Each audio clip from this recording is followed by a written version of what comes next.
pero yo me acercaré a Dios, pues para mí eso es lo mejor. Cerca de Dios es mejor. Con el pastor Louris Peñalosa. Hola, bendiciones, qué alegría saludarte nuevamente. Bienvenidos a este tiempo cerca de Dios. Bueno, a veces las respuestas más profundas a nuestras dudas se encuentran en los momentos más sencillos de los evangelios. Y quiero invitarte para que hoy miremos una conversación que cambió el rumbo de la historia. Una historia sobre personas que buscaban respuestas verdaderas y una enseñanza que nos invita a florecer. En el Evangelio de Juan, capítulo 12, versículos 20 al 26, la Biblia dice: había ciertos griegos entre los que habían subido a adorar en la fiesta. Estos pues se acercaron a Felipe, que era de Betsaida de Galilea, y le rogaron diciendo: Señor, quisiéramos ver a Jesús. Felipe fue y se lo dijo a Andrés. Entonces Andrés y Felipe se lo dijeron a Jesús. Jesús le respondió diciendo: ha llegado la hora para que el Hijo del Hombre sea glorificado. De cierto os digo que si el grano de trigo no cae en la tierra y muere, queda solo, pero si muere lleva mucho fruto. El que ama su vida la perderá, y el que aborrece su vida en este mundo, para vida eterna la guardará. Si alguno me sirve, sígame, y donde yo estuviere, allí también estará mi servidor. Si alguno me sirviere, mi Padre le honrará. Este pasaje nos cuenta que durante esta gran fiesta en Jerusalén llegaron unos griegos, es decir, son personas extranjeras, no eran judíos, y ellos tenían una gran curiosidad por conocer quién era Jesús, porque habían escuchado hablar de él, así que se acercaron a Felipe, uno de los discípulos del Señor, y con mucho respeto le hicieron una petición, que tal vez muchos la han hecho también: queremos ver a Jesús. Y entonces, imagínate esa escena, Felipe va donde Andrés y le comenta, y luego Felipe y Andrés van a contárselo a Jesús. Cualquiera pensaría que Jesús se pondría feliz por la fama que tenía hasta muchos lugares lejanos, o las reuniones que organizaría de inmediato con estas personas. Pero la respuesta de Jesús fue sorprendente. Él no habló de popularidad ni de aplausos, habló de un propósito eterno. Él dijo: ha llegado la hora para que el Hijo del Hombre sea glorificado. Pero ¿cómo iba a ser esa gloria? Y aquí es donde Jesús usa una de las comparaciones más hermosas de la naturaleza para explicarlo.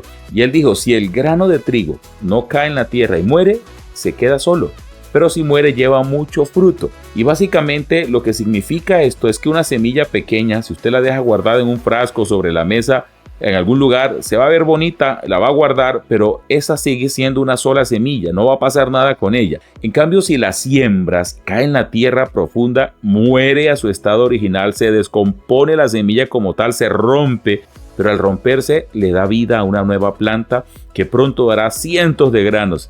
Y Jesús está usando esta metáfora sencilla para explicar que su propia muerte en la cruz no sería el final, sino el inicio de una cosecha gigante de amor, de perdón y de salvación para todo el mundo.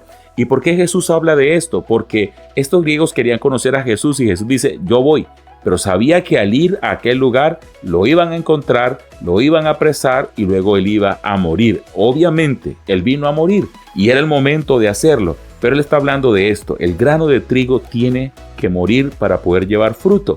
Y justo después nos deja una invitación directa a nosotros, a aquellos que lo seguían en aquel entonces, pero a nosotros que creemos en Jesucristo hoy. El Señor Jesús dice que el que se aferra de una forma egoísta a su vida, el texto dice: el que ama su vida la perderá, y el que aborrece su vida en este mundo para vida eterna la guardará o la salvará. Y lo que está hablando es de cómo a veces las personas no se quieren cohibir de nada, sino que quieren darle rienda suelta a todo lo que quieran hacer en este mundo y como este mundo lo ofrece. Y esto al final lo que hace es que la persona termine perdiendo su vida, destruyendo su vida y perdiendo su salvación por toda la eternidad. Mientras que la persona que de verdad quiere salvar su vida entiende que esa salvación se encuentra en Dios y por esa razón no debe aferrarse a lo que el mundo ofrece, sino despojarse para poder seguir al Señor Jesús. Así que seguir a Jesús significa aprender a desprendernos del egoísmo, del orgullo, del pecado, sin creer que siempre tenemos la razón. Y significa estar dispuestos a romper nuestras comodidades para que el Señor pueda hacer con nosotros lo que Él quiera. Hoy, si tú también tienes en el corazón ese deseo de ver a Jesús, búscalo, entrégale tu vida, sírvele con todo tu corazón, ama a las personas que te rodean.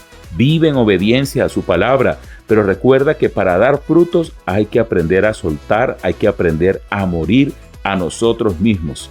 Al final el Señor Jesús termina diciendo que todo aquel que le sirve lo siga, y todo aquel que le sirve el Padre lo va a honrar. No hay mayor honra que servir al Señor, que seguir al Señor. Pero lo interesante no es solo servirle, sino poder estar con Él en la eternidad.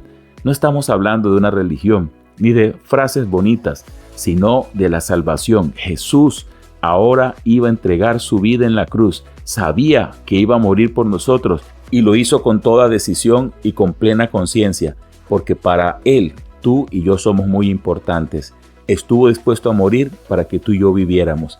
Ahora es nuestro momento de tomar la decisión para morir al pecado y vivir para Dios. Acércate a Dios, porque cerca de Dios es mejor. Que Dios te bendiga. Casi todos creemos en Dios, anhelamos su ayuda, pero la mayoría de las veces lo ignoramos a Él e ignoramos sus principios. Te animamos a que no solo creas en Dios, sino a que vivas cerca de Él, porque cerca de Dios es mejor.